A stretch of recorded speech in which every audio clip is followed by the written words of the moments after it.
ภาษาพันพงตามหุงกิน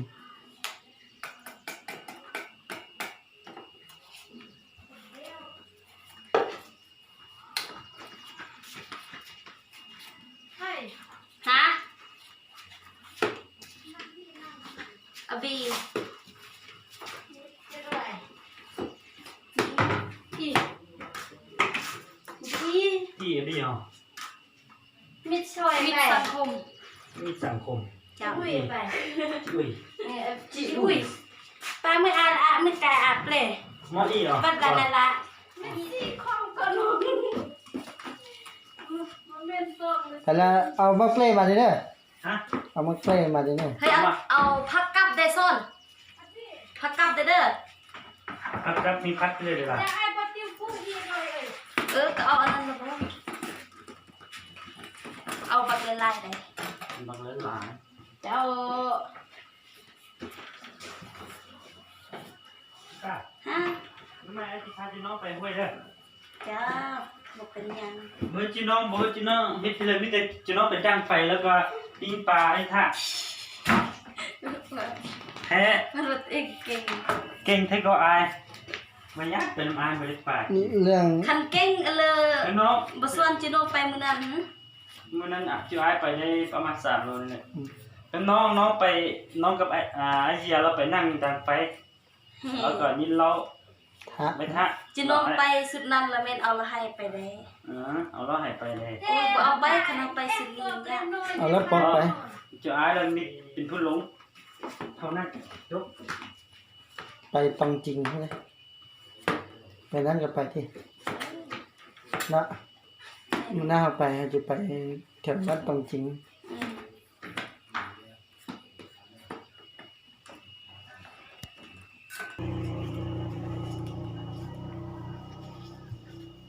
ผู้สองงามผู้สองงามพันโพ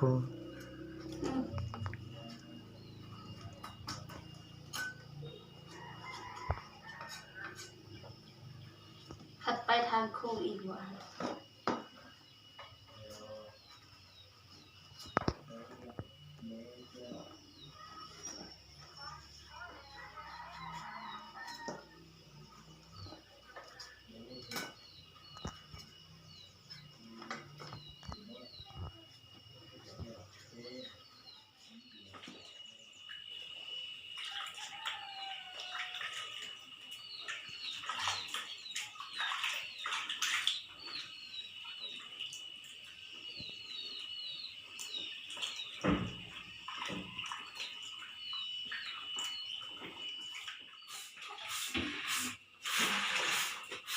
เมือง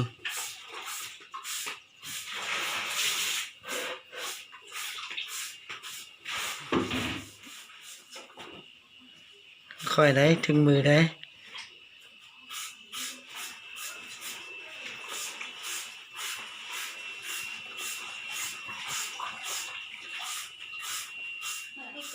มีสร้างเสียงของเขาแต่ว่าเมื่อนั้นเสาร์ได้ซื้อเรื่องเหมือนไอ้บอกมักไอ้สั่งเอาแบบเสาร์ไปเฮ็ดไอ้เราเฮ็ดคือตัวนี้เลยเราเสาร์ไปคือตัวนี้มาเลย คักเนาะ ไอ้ที่เอาไปมึง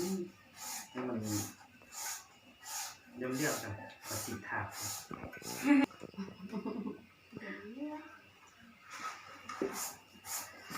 ิจ้าเจอนั่นเลยมูบราฮะจบ ไอ้อยากได้ตัวหมาเศร้าให้ตัวหมาต่างประเทศกันนะตัวผู้ดู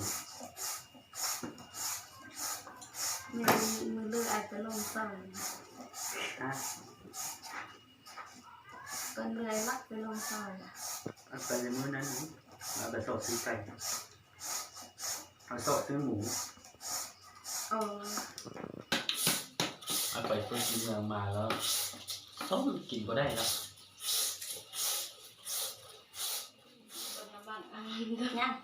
ปลากระสุนน้ำมันตัวแบบอะไรเครียดบันนอน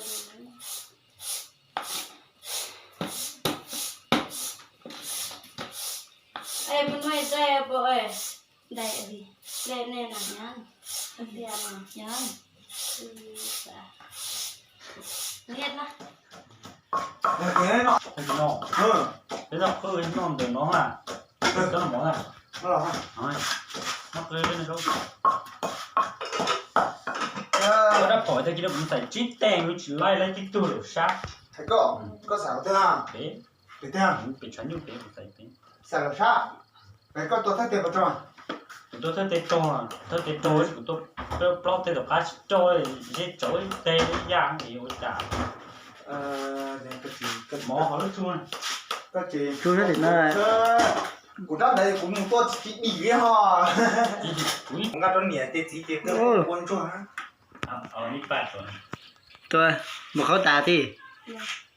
คันเข้าตายเส้น ป้า มันเข้า ป้าถ้าเอ็ดได้มันเอาอันเก๊เปลือกนั้นออกไหม ยังจังหอม จังหอมจังหอม รู้สึก ป้อมเพื่อมันก็โอเคนะ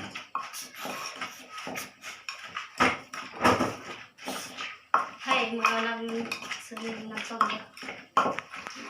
อยู่พริกน้ำ ไปโจ้ไอ้แต่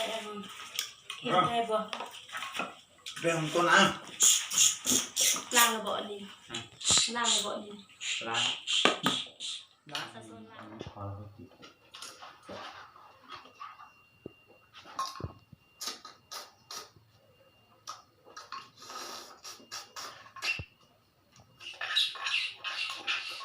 น้ำพอดีแล้วปล่อยไปไหนน้ำเหลือแล้วเอาเนาะจังเซ่ นั่นว่ะ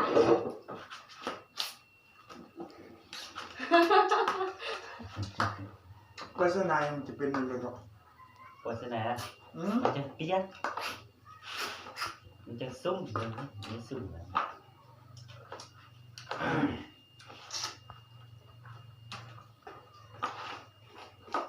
โอ้มันน้ำมันน้อยโคตรปอดแต่ว่า เครื่องมัน น้ำมันน้อยน้ำบ่พอ หมดเลยเรื่องมัน เรื่องนั้นต่างนะ ตามเบอร์ ตับแซ่บ อาจจะตัดเดี๋ยวบอก ต่างก็เตอร์เราแล้ว ๆแต่กะยาลองสิมึง เดี๋ยวโมซิลูกาแล้วก็จะมาแต่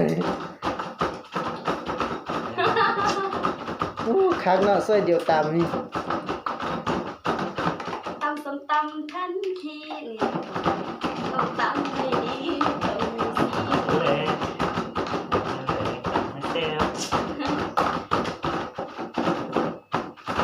ถ้าตำไม่ดีไม่ดีจะต้องตำเลยโล่งละ เป็นสิ่งที่ว่าหนอเสื้อ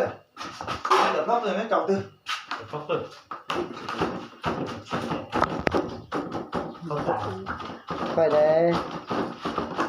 น้ำมันเย่ที่ว่าน้ำน้อยน้ำเย่น้ำ โล่งกับว่ามัน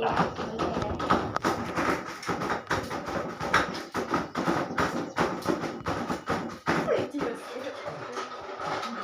เรียกเอาเลย เรียนมันเปื่อนมันติด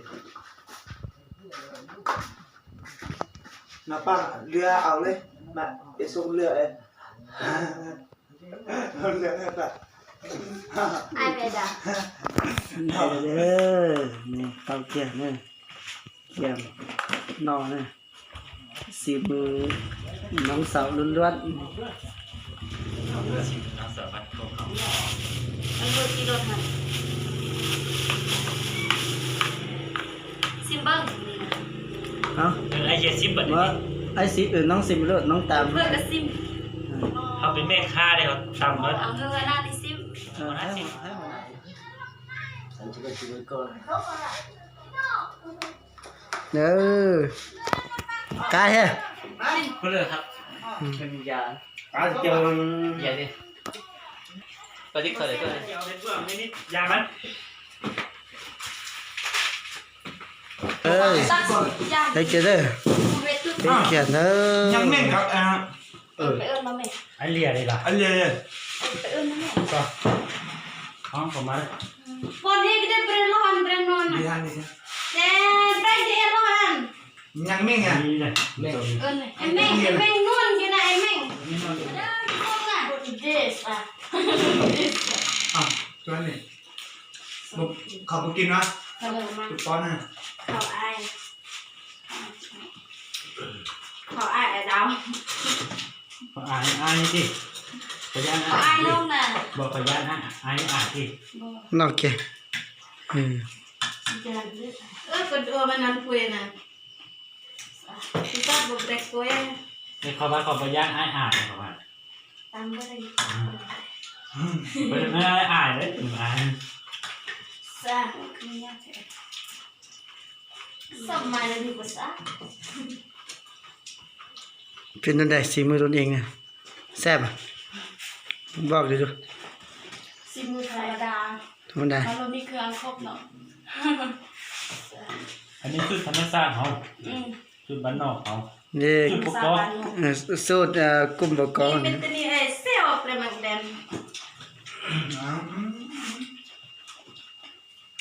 ต่อฮะ ตึ้งเลยนักฟ้องแรงตัวอะไร เดี๋ยวเพราะว่า ไม่ได้ซ้ จะปีแล้วสิจะปีแล้วเราเคยเกี่ย ำเจ๊ละประมาณ90-80 15 ปีเจ๊ กูแสนหลาย 59 ปีเลยโอ้ย15 ปีนี่ ความแซ่บไม่หูดับหมดเลยจ้ะวะอะไรเรียกกันยิ้มเนี่ยแซ่บ ไม่กินนะแซ่บขนาดไหนตัวนี้นะ สลัดเนี่ยไอ้ตามจะตามเนี่ย คนละกัน ไอ้ เบิ่งเด้อเบิ่งหัวหน้าเขากินมันแซ่บปานใด ชอบมาซึ่ง ส้มกล้วยอะตาม ไอ้จังก็ได้ โอ้ย ร้องนะ เอ้าเสื้ออันนี้มันเสื้อของแม่งเหรอเสื้อของร้านนั่นเหรอ เอาเนาะ เอาไอ้เรียนเมื่อกี้เอาเมื่อวันนี้ชื่อเอา ก็ได้ก็ได้ เอาเลย อันนี้เขาสันเซยเจาะตำมะม่วงเด้อ นั่นแหละ ชื่อไฟฟ้าอยู่กันเลยได้เพิ่มชื่อหรอมันชื่อกับเอาเมื่อได้ เอาเลย ยังนะชื่อเอาไว้อยู่กันเลยก่อน ของน้องดิเราดิ เมื่อเราเปิดซดกันนะเฮ้ยนะ ชดโตช่วยๆเดี๋ยวเกี่ยว เขาไปแจ้งประมาณแค่นี้ เรื่องต่อไปอ่ะ กินไล่จนเจ็บกระเพาะ ไรอ่ะเรื่องถูกป่ะ กินไล่จนเจ็บกระเพาะ ไล่เถอะ กินเหล้าฮะหรือว่ากิน ก็ชาวหนูก็จะต้องมาได้สร้าง ได้ของพ่อของกิน ไปบนนึงเขาไปเนาะ ไปเลย ไปดังก้อนเลยโซยูดังก้อนในไอ้เน่งจะไปเนาะไปเทศเลยเน่ง เฮ้ยก็ไปยี่ห้อเนาะ นะป้าเนาะ ยี่ห้อน้ำเดียวเนาะ ป้า เท่เลยอ่ะ ป้าไปตอนนี้เนาะ ขึ้นเพื่อนน้องเลยเด้อเนาะ เท่ขนมดิบไปปืนไอ้ก็ได้มีสอง เป็น ก้อ ไอ้ น ก็ได้ เนี่ย บ น้อง ริ ยัง งา ว่าน บริข้าง แต่ว่า น้องยังว่าแล้วเขาเนี่ยมึงไม่แล้วพาเขาไปน้ำเฮาแล้วเขาไปดังไฟแล้ว ปิ้งตัวห้าใช่ไหม ปิ้งปลาทาเขาเป็นผู้ลงน้ น้องใส่ชื่อหรอ ถ้าไปน้ำไอ้นี่คือกินไม่ได้เนี่ยเฮ้ยกินแต่ดังไป เป็นโต๊ะขอตื่นเนาะนั่นนินเต้าน่ะ ตัวนี้ดินน้อง อ้าวโดนแค่ไอ้ทำไรก่อน กินมาได้เด้ ก็ไปเที่ยว ถ่ายเลย ก็ไปมึงมา ว่ากินว่าไทยผู้สาวกินแซ่บ ไปนี่ป้า เอาจักเอา ไปขี้ก็ไป แล้ แล้ว ว น้องจะ